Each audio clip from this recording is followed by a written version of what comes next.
Hey girls, and welcome to season 4 of the Hey Girl podcast. I'm your host, Bethany Needham. This season, we get to hear stories of faithfulness from stay-at-home mamas, business entrepreneurs, some amazing single ladies, your dearest friends, and your favorite authors. We hope these stories will continue to encourage you to run your race in your place. For more information and to connect with us, go find us on Instagram and Facebook. We're at HeyGirlPod, or you can join our email list through my website, bethanyneedham.com. As always, thanks for listening. If it weren't for you, I would literally be a crazy person talking to myself in a microphone. But thanks to your listening and sharing this podcast, I get to be a crazy person talking to you through a microphone. So grab a cup of coffee or a cold can of seltzer and let's get this episode started.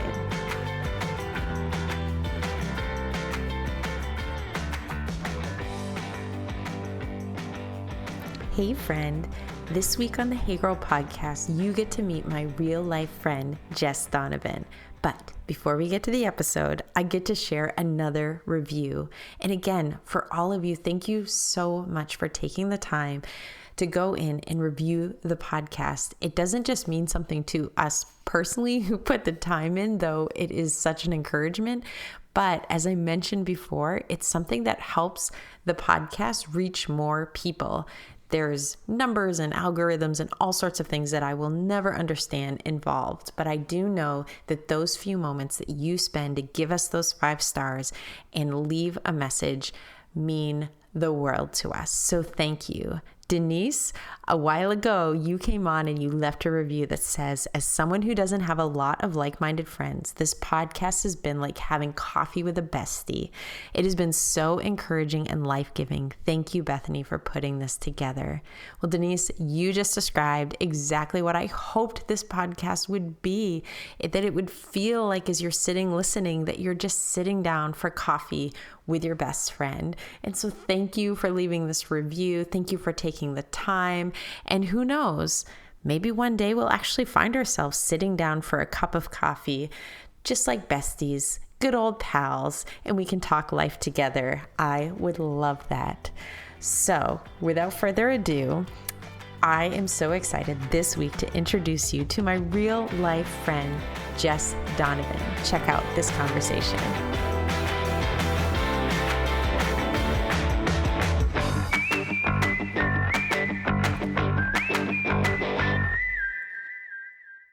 Okay, listeners, we are back. Season 4. Hey, girl. Real talk. This is my first one. I don't know how this is going to release. And this is probably breaks all podcast rules to like acknowledge when you're recording this in case, you know, yours takes a little more editing and we got to bump it out. We don't know how this is going to go. But season 4... Okay, typically I try and do like some type of episode to warm up whatever that's not necessarily interviewing, but I thought there's really only one better way to just jump in the deep end than to do it with one of my favorite 7s. We're going to go Enneagram for a second. Fellow 7. Jess Donovan is in the house. What's up, guys? No, like literally you're in my house right now. It's true. Well, the basement where her parents That's true. We chilling in mom's basement. We weren't gonna go there. They didn't need to know. They're not home. Too late. So Jess, you are not just my first interview of the season, but you're also my first nominated guest of the season. I'm so honored. Which basically means some crazy fool was like, sucks to suck. You know who you should have on? That girl, Jess Donovan. And I don't know, it could go, I mean, we're gonna say you probably inspire them. It could also be that they just want to know what is going on. Yikes! But either way, we're gonna give it to them today. Let's do it. So Jess, I know who nominated. This season, I have not shared the people who nominate. Keep it a secret. Let it be a little you'll never know. Okay, I'll probably tell you after, but I'm not gonna tell you right now. But there's a lot of people who don't know you, and listeners who are like, they're already crazy, and I've turned down the volume. So Why don't you take a minute, tell us a little bit about yourself, our listeners, introduce yourself. Yeah, so I'm Jess. I live in Concord, New Hampshire right now. I'm originally from Massachusetts, but ended up moving to New Hampshire about 2 years ago, and I absolutely love it here. Love the mountains, love the area, love the people. We're fast, we keep it real, it's good. Seriously. So, and you just moved to the area. I know, and I'm loving it. You're getting some of that life. So we see bears daily, turkeys. Oh my goodness. Y'all do have a lot of wildlife out here. It's bad news, but it's always entertaining. So true. I do love New Hampshire, love the area, and I serve with my youth group at my church, so that takes up most of my time, and I'm actually just starting a new job at Starbucks tomorrow, so come get your coffee, your lattes. I might write some lines on your cup, so for real though, will you? Oh, absolutely. You're kind of living like that's. First of all, I have too many dreams to ever. I'm just always like, ooh, that sounds. Every job sounds fun to me. Yes. Which is a problem. But barista, that's been on my list for a while. Yes. It's probably just my love of coffee. And I am about the barista life. So, fun fact, I did 1 year of college, and I was mostly about the social life, which included working. So I went to a Christian college, and the coffee shop was called Hebrews, naturally. Yes. But we served all Starbucks products. So I would write on my friends' cups like cheesy pickup lines, which most of them were Christian pickup lines. So one of them was like, you put the stud in Bible study, you just got to keep it real. The only coffee one I have right now is I wish I had a hot Americano like you in my life. So I gotta come up. Are you gonna put that on the first cup? Oh, you know I am. It's like, will I get fired or promoted right away? We'll find out. So it's stay tuned. We're bringing her back. Either unemployed I'll either be weeping or we'll find out. Or rolling in the dough from that promotion. I love it. So Jess, married? I am not. I'm sorry. It only brings laughter because I should first say, anybody that comes on, I do ask a question, like, if there's something you don't want to talk about, we won't go there. Poor Jess, because first of all, I know Jess in real life. Clearly, she's in my house. Yes. But she comes through the door and she's like, there's really only one thing we can't talk about, my singleness. And I was like, you shouldn't have said that. And that's going to be the first thing I ask you. You just baited me. Like, and we going there. We going there. We're going to talk about that. So, Jess, you're single. I am single. Yes, ma'am. Trying to think of how to word the next question. Okay. So, who are you pursuing? Who are you at? We won't go there. So, all right. So, I won't go. I'm not. This isn't really a reveal all, but this is a season of life you're in, right? Yes. Single, volunteer in a youth ministry. That's right. Small group leader for 8th grade girls. Yes, ma'am. Which, bless you. Mm-hmm. Let's just pray over that. They're all sorts for of real. special. Yeah. For real. Gonna do this job as a barista. Like, this is life right now, which I love. Tell me, we're gonna back up a little bit. One of the things I love about you, and I am 100% sure that in this nomination, your infectious joy, I almost said that right. It's selling infection. Your sickness. Your joy is sickening. Your joy makes me sick. But you have the kind of relationship with Jesus that is in a good way in your face, in terms of you're not somebody that's like, I kind of wait and feel it out. And then, if the moment's right, then I'll talk about Jesus. Like, you just live it. And it's, if people know you, then they literally are like, okay, yeah. What do you know about Jess? She laughs a lot, she smiles a lot, and she's got a thing about Jesus. And this is what I know. Right, yeah. So tell me when this relationship with Jesus started. When was that for you? Yeah, for sure. So I basically grew up in...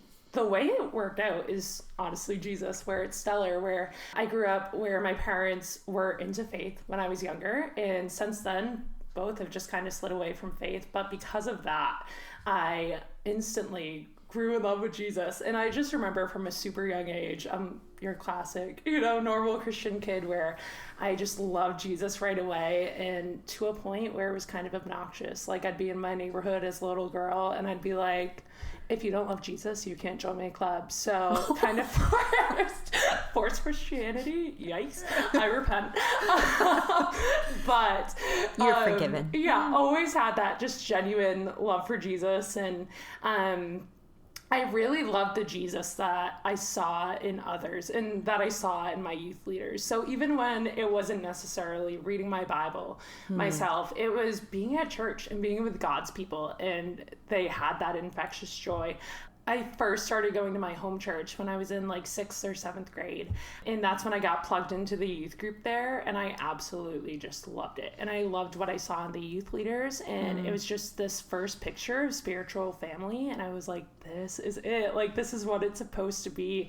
And seeing these youth leaders who are just they had their lives dedicated to Jesus. And I was like, why are you hanging out with junior hires? But the fact that that was a thing was like, okay, there must be something pretty cool about this Jesus dude. And we went to snow camp together up at Camp Berea. And at that time I was like, I want in on this. So that was kind of the 7th grade, going all in with Jesus.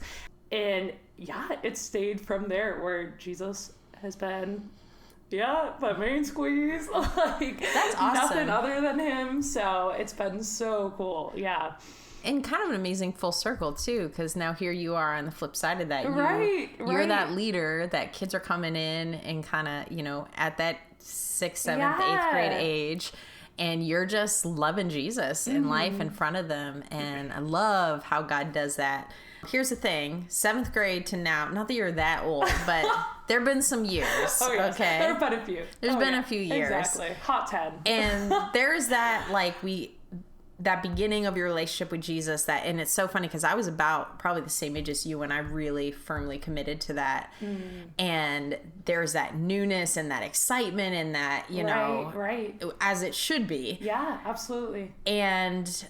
But then who you are today with your joy, I think what's so powerful about like watching you and the example that I see you setting and the joy that it's not shallow and not without suffering, right? In hard things, and not that your whole life has been suffering, yeah. But the reality is between 7th grade and now, there's been a lot. So, and I know we can't go into every single thing, but tell me, what are some things along the way from that, like, made this decision? Things that you just remember really clearly, like this was something that God really used to shape who I am today. Absolutely. So, I mean, all through high school and junior high, I basically, I don't know where I was going to go with that. I had great thoughts. Squirrel. And start again. Okay. No, but all through high school and junior high, I had ADD. Yeah, so I mean, all through high school, I spent time serving in youth ministry and was really invested in my youth group. And senior year was kind of just when I feel like life hit the fan. It was wild. So the summer of senior year, my best friend had passed away in a car accident. And she was a year above me. So she was at Gordon College at that time. So that was really when my faith took the spot of, okay, so whose faith actually is this? We called each other like accountability partners. We'd be like, accountability buddy, and like would talk on the phone all the time about Jesus. So it was all of a sudden like, okay, Lord, like the person I talked the most about you with isn't here anymore. So what the heck is up with that? And it got to be this point where I was just questioning God's character and who he was. And if God had a good heart, then why would something this hard be happening? But the thing that just carries throughout my story that I just see so evident is God's faithfulness. Through all of the hard things, God's faithfulness, his hand of blessing and care has honestly been so evident through everything.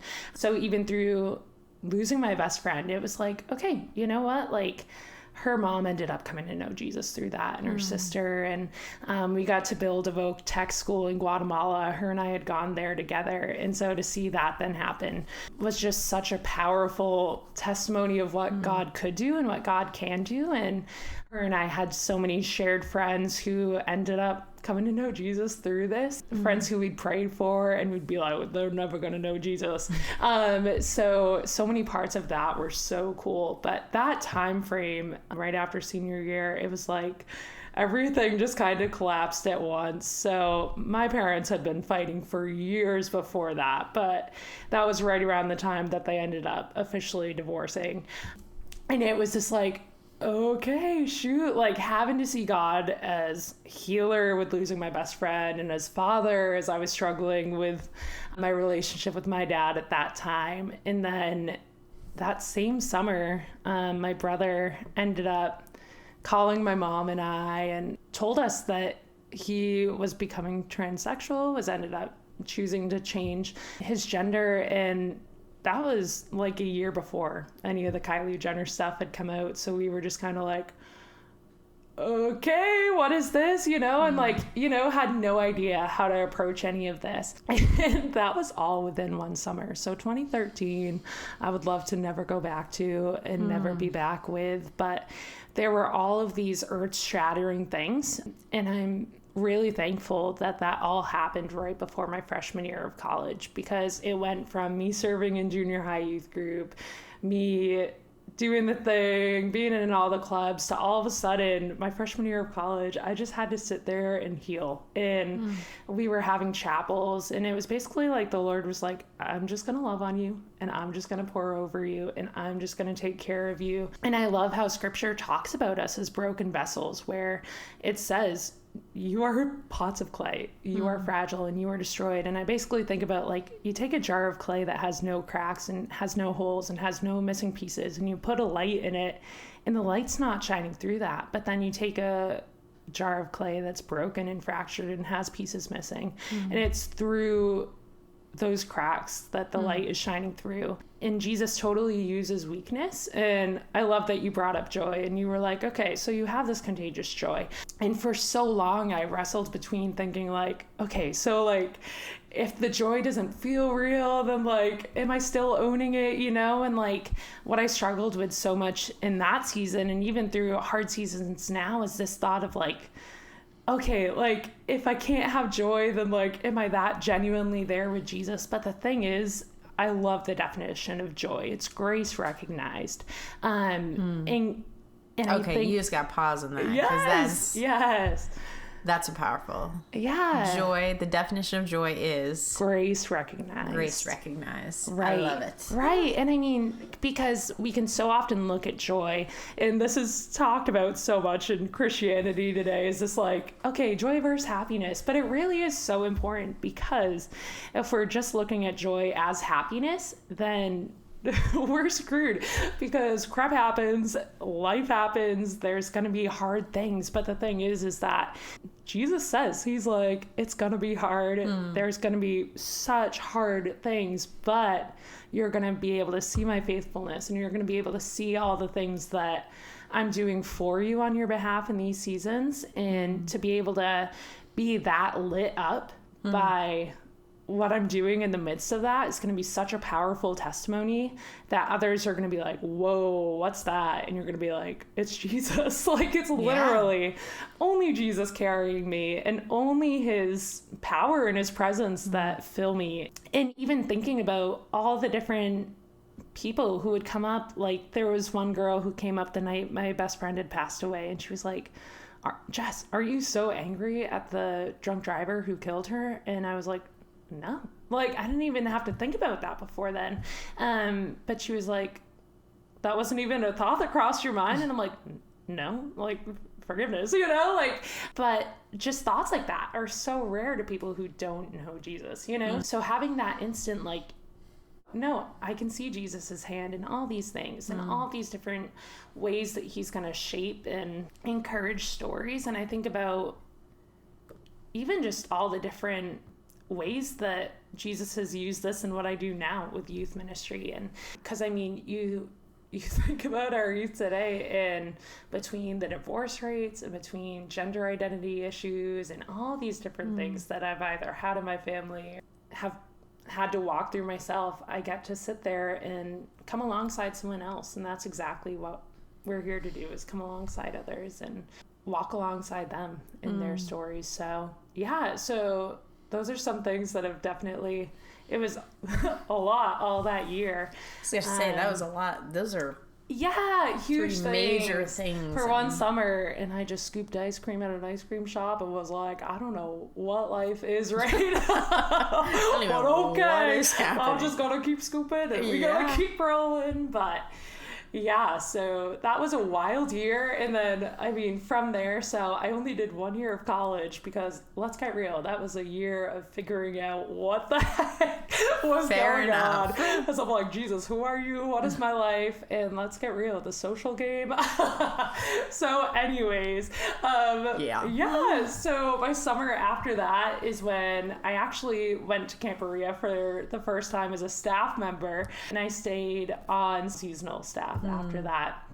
In all those moments, so seasonal staff, you're basically doing all the maintenance stuff at camp. So I went from the high of summer staff where it was all campers all the time, all people, and then all of a sudden no one was at camp. And I was like, what is this? And I'm an introvert, but that's a lot of introvert time. Yes. So, but it was great because suddenly my relationship with Jesus wasn't what I was doing at church. It wasn't who I was with, and it wasn't, the people I had pouring into me, but it was me and Jesus for 8 hours a day in a cabin. So I had to start talking to him, and I had to start reading my Bible at that point.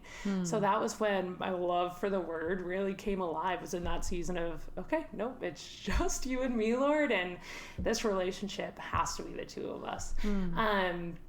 So that season was great for that. And then from there, I went off and did an internship up in Canada and learned tons and tons about, the scripture and so many things, from family dynamics to all these different pieces. And after that, I went on Berea full-time staff for 2 years as a program coordinator, and I absolutely loved that season. I loved getting to be up on stage and do the thing, and I'm just going to be real, AV, I can't even figure out for the life of me. So there were some of those pieces where I was not wired for the wires. No, that is not my gig. Put me in front of a microphone. I'm all about that. But, we can't be good at everything. Exactly. That's the thing. It's not fair to everyone. Right.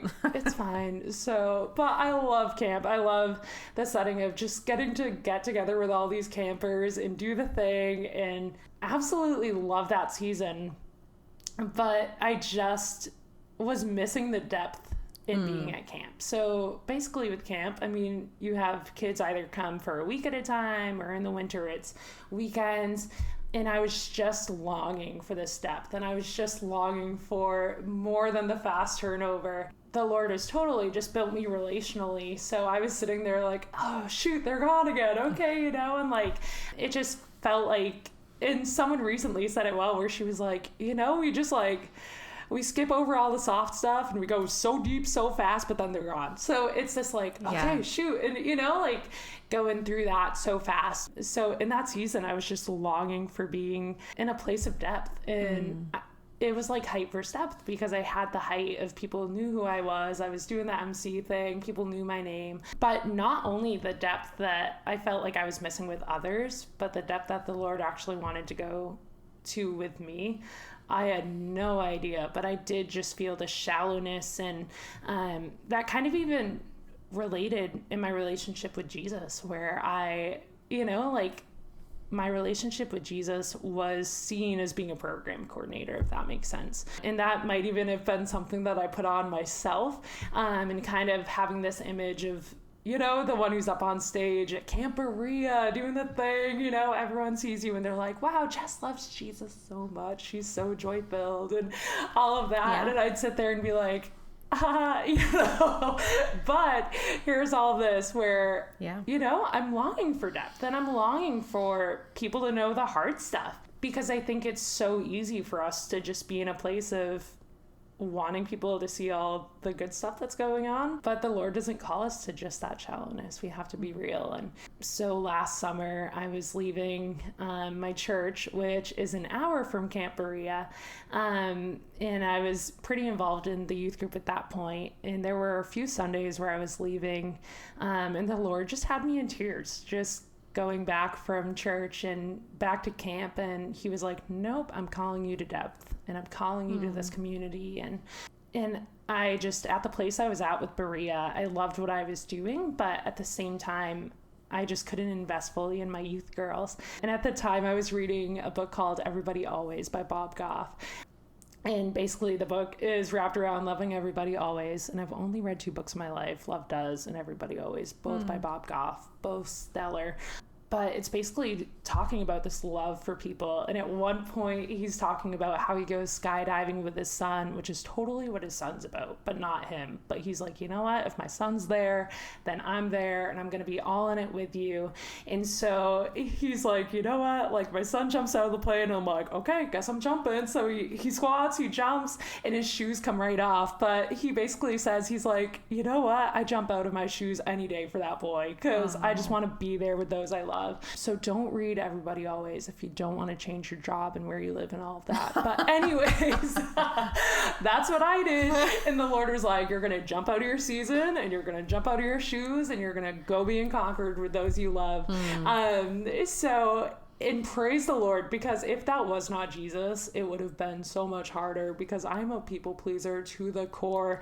But I legit just got on the phone with Nate, who's my boss, or was my boss at the time. And I was like, okay, so here's the deal. I don't have a job yet, but I'm putting in my 2 weeks. And he was like, okay, like, slow down, let's talk, and we talked about pros and cons, and he was like, okay, so what are cons? And I'm like, my only con would be the fear of disappointing people and letting people down. And he was like, okay, then go, and it all worked out so well, where Jesus hooked up a place to live. I currently live with my friend Lauren, who's the youth director at Centerpoint, but she actually lives with her whole family, which is stellar. It's this huge generational home, and the Lord was like, you want She's that? living in a You compound. got it. Honestly, though, it's the bomb, because I get home. Needhams are all about compounds, so bring it. All the food, all the people, More the merrier. all the time. So it is a party. But so I ended up moving in with her, got a job at a Christian daycare, which I just finished up working at, which has been so great and so sweet. And then getting to be closer to my church. So man, it's crazy, because the word that the Lord gave me at that time was height versus depth, and I had no idea the depth that the Lord would be calling me into. But just in my community and getting to do real life together, and share the hard stuff and share the joys.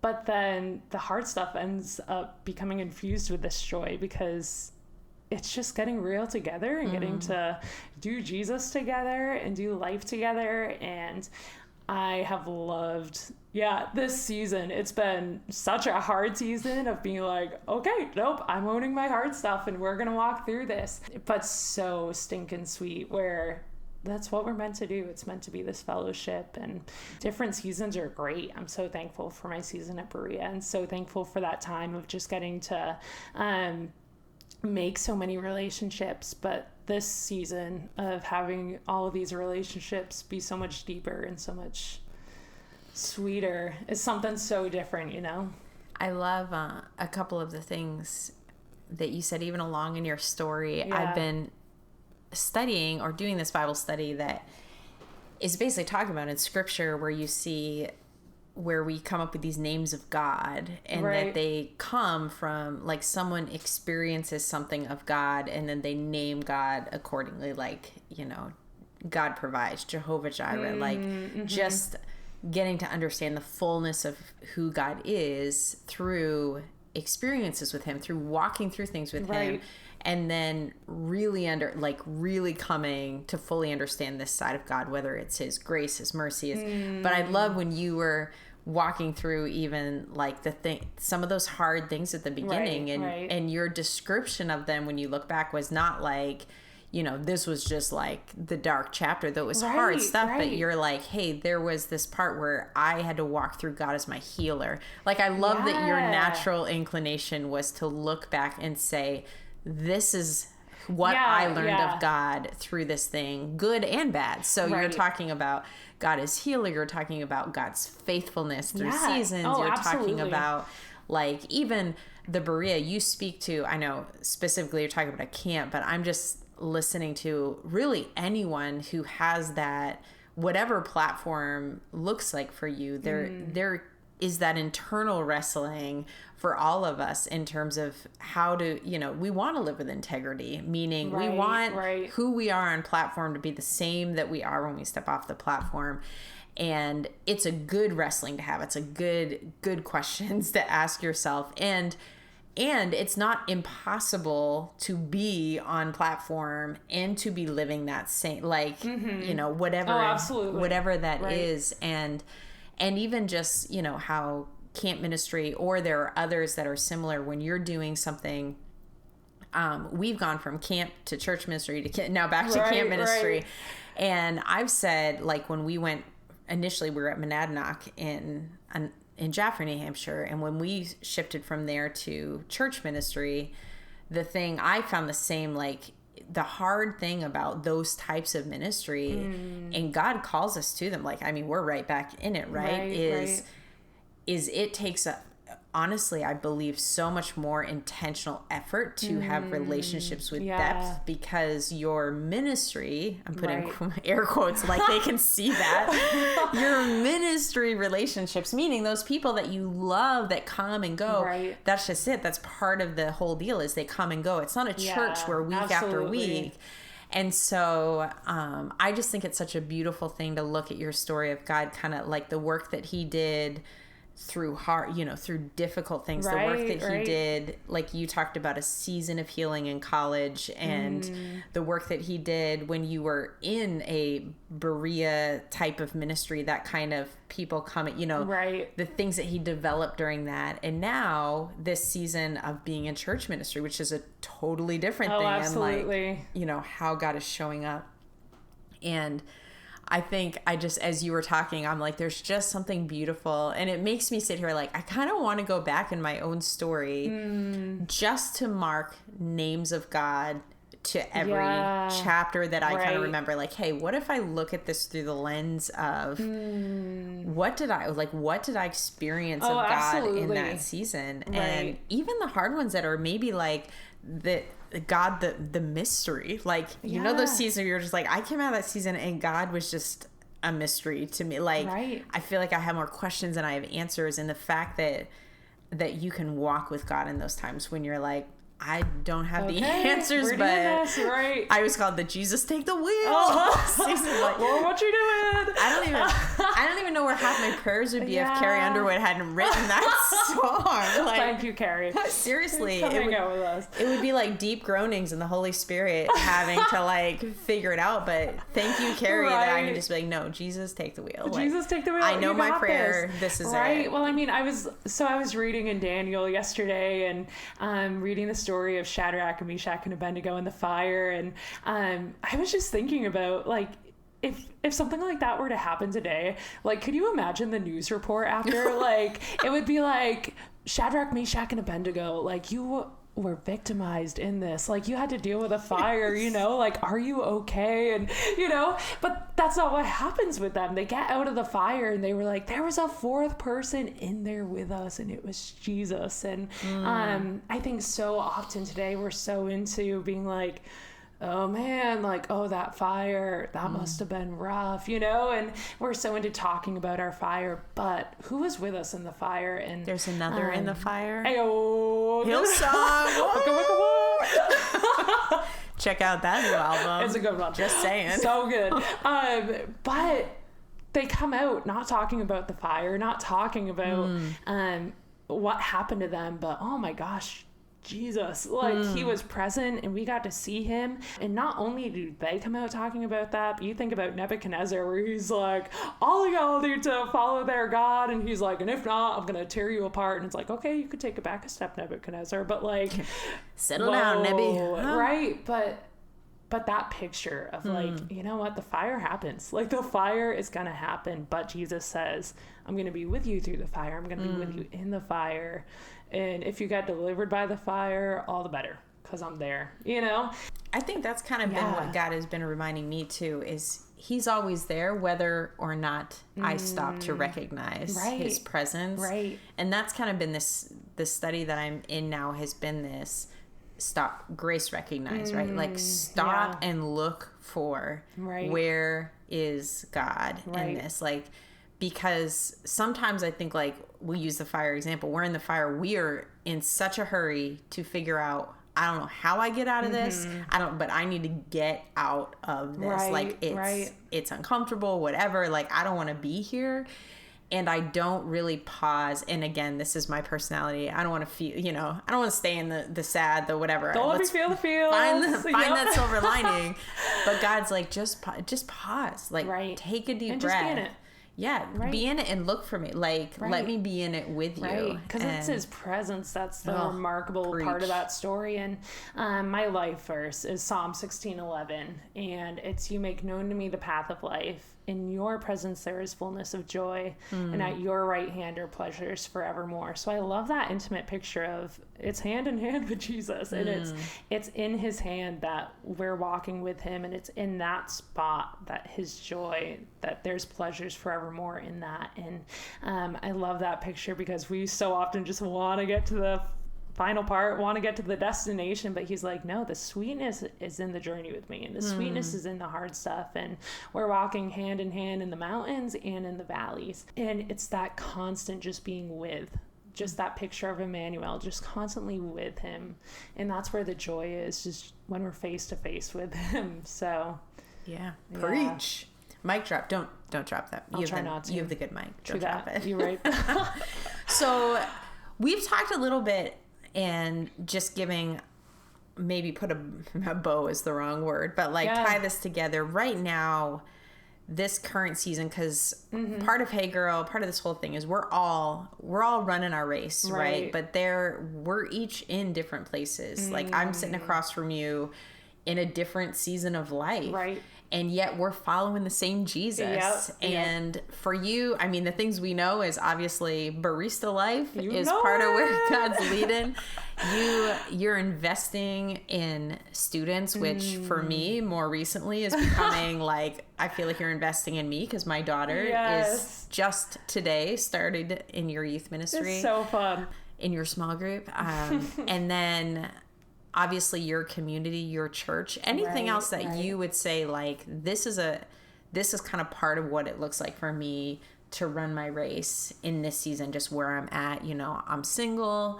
I'm like, I'm in like I'm choosing community, because that's the other thing. Like you are choosing to press in. Like it is this intentional choice to be real, and it's this intentional choice to do the hard things. So I'm currently in a season where I just started counseling in May for some hard stuff that's going on. And I almost cheered when you said counseling, and it was going to land right when you said for hard things. I was like, that would have been so wrongly timed. Like, hard times. But honestly, I love that you said that, because so I was walking into counseling one day, and the associate pastor was standing there, and he's like, oh, what are you doing? And I'm like, oh, going in for a counseling party. And he's like, I don't know if I'd call it a party, but I was like, thinking about that after it, I was like, no, it kind of is a party. But here's why, because beautiful things are coming from it, and beautiful things are happening out of that, and it's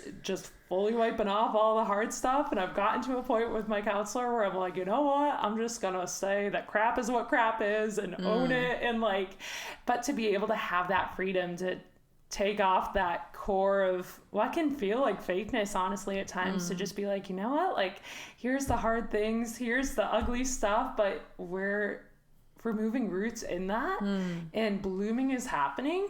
So heck yeah, counseling is a party, because in the hard stuff, I'm a proponent of counseling. So I'm like, I think everyone, I honestly believe across the board, people, it's so if you've never done it, don't bash it till you try it. You gotta do it. You gotta find a good counselor too. I always like to be careful about throwing, because I've had both sides. I've had amazing counseling experiences. Right. And then really only one, it was years and years ago. I had one and it wasn't even that the counselor is bad, but sometimes it's just a bad fit.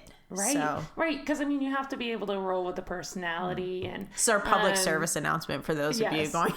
Come get counseled. Your first counselor might not be the one. So, no, when there's and that's a fit. okay. Yeah. Because, my freshman year of college, I had a counselor where I would talk and she'd literally just tilt her head to the side and go, and I'm like, I can't. You can pay me $200 an hour and I'll do that.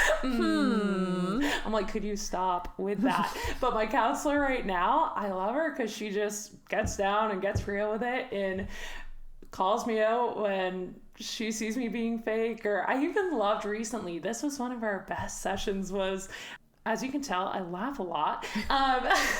And she called you on it, didn't she? So I was laughing and she was like, and you have these little phrases that you use all the time. And she's like, I started using them. So they're cute, but you use them to mask what's actually going on and what's actually deeper. And she's like, that's a pattern that you have. And I was like, well, shoot, thanks for nothing. Shut up, I'm cutting your pay. Exactly. I like it. Let me have that. So I was like, dang, okay. That's a good counselor. Right? So she was like, go past that. And I was like, you want it, you got it. Oh. So I went past it, and that was the first session where I just broke down, and I was like, okay. But we dug deep in there. And it was in that having to go past the surface and having to go past the awkward that I was like, yeah. Okay, but I'm so thankful that this is this season because I'm learning so much and being able to grow so much. And once again, just talking about the community, being able to be in a community where you're just real with spiritual family and getting to dive deep together and being able to own the hard stuff together and look forward in excitement to what the Lord's doing through that. And I'm such a picture person, and my counselor talks in pictures all the time, which I totally appreciate.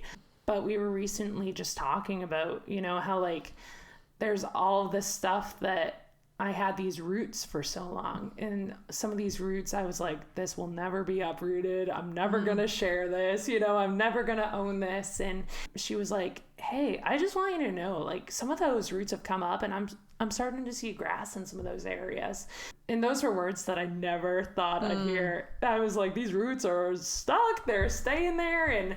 And but to be able to see grass in some of these areas and see new life in some places, and even getting to see that in community together with my people who we're talking about the hard stuff, we're doing the hard things, but we're doing it together. And I just love that picture of spiritual family. So that's really what this season has looked like. Getting to do some of those hard pieces, but together with spiritual family who we're all a bunch of people who have all our hard stuff, but we're doing it together and seeking a Jesus who's so good. And I love that at the same time that I have all these awesome mentors and people in my life pouring into me.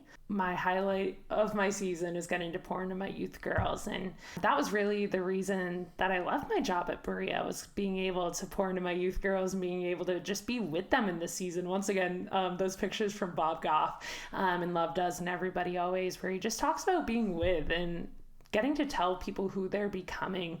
Being that for these girls in this season, most of the time they're not remembering what we're sharing from up front. They're not remembering, the words that are getting shared out of scripture, but they're remembering that, wow, this person just wants to be with me and wants to be in it with me and be a dork with me and, just goof off and have fun together. And being able to be that for these girls has been such a sweet gift. And just getting to tell them who they're becoming, calling out traits in them, like, hey, I see this courage in you, and I see this joy in you, and I see this passion in you.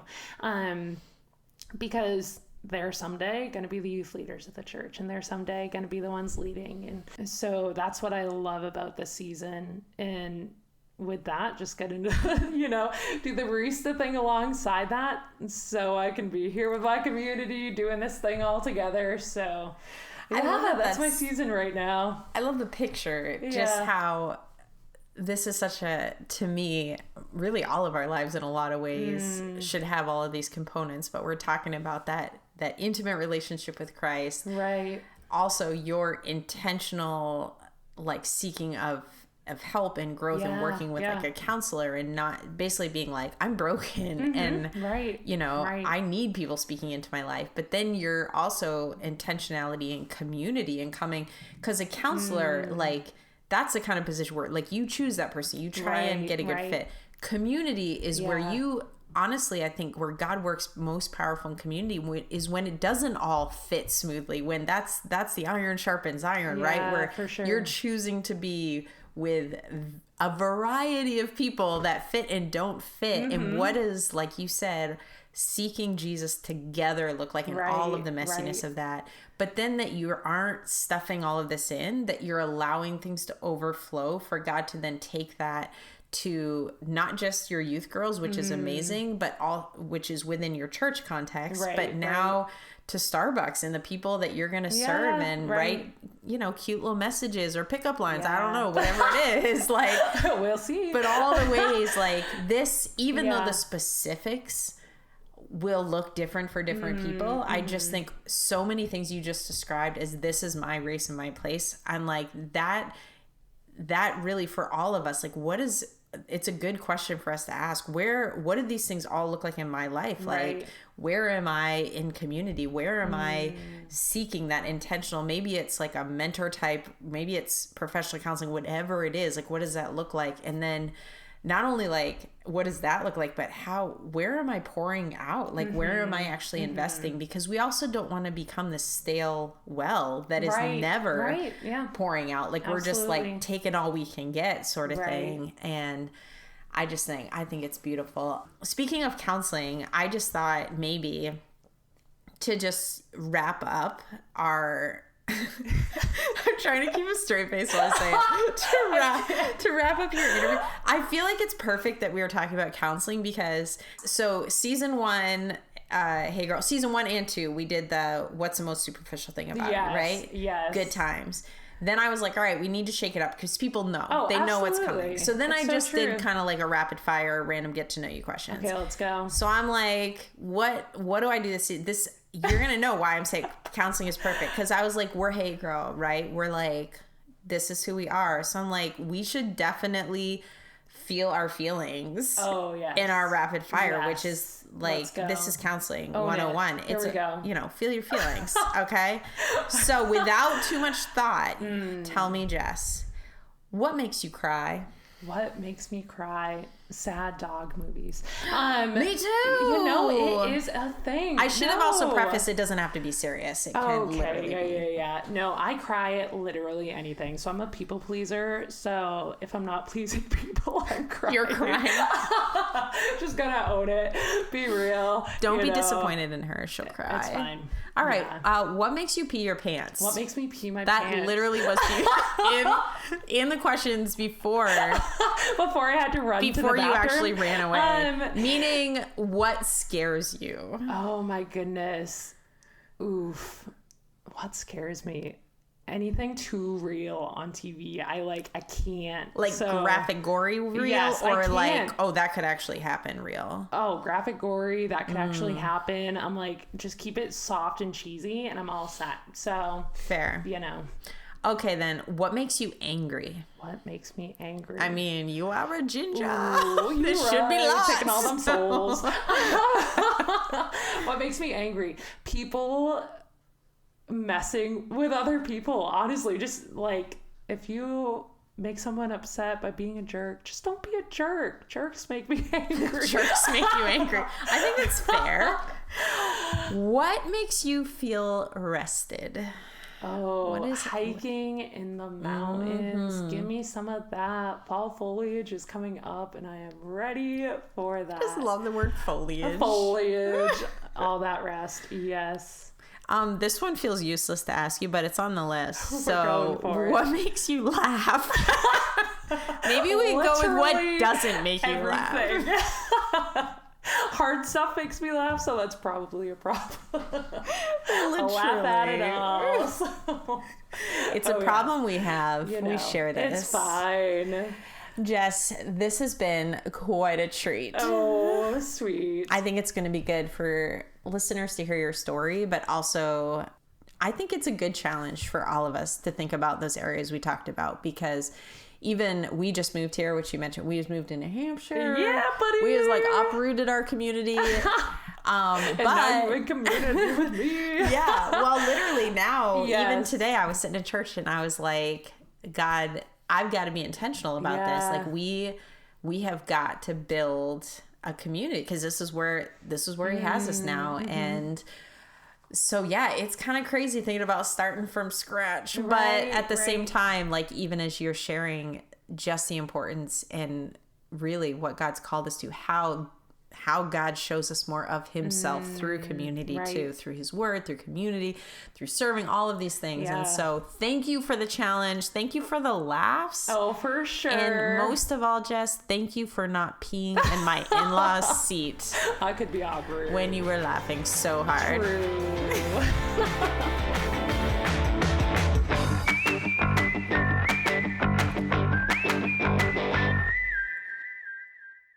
What a great conversation with Jess. I have always appreciated Jess's heart and the joy that she brings every single room, relationship, just everywhere that she goes. It's beautiful.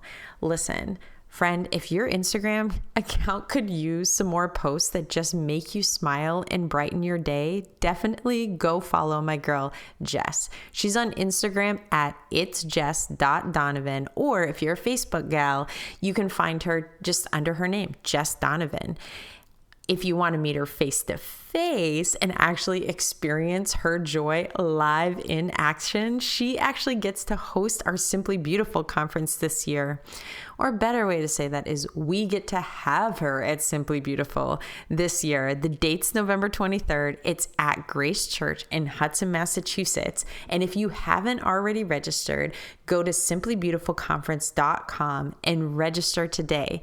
This is a conference we've talked a lot about on this podcast. It's something that I've gotten to be a part of from the beginning. My girl, Christine, helped me years ago with a team of ladies to launch this thing. It's one of my favorite days of the year, and I would love to meet all of you there. Well, all of you who are teen girls, moms, or mentors. Sorry, male closet listeners. Unless you want to volunteer for the day, we're probably not going to meet face to face for Simply Beautiful.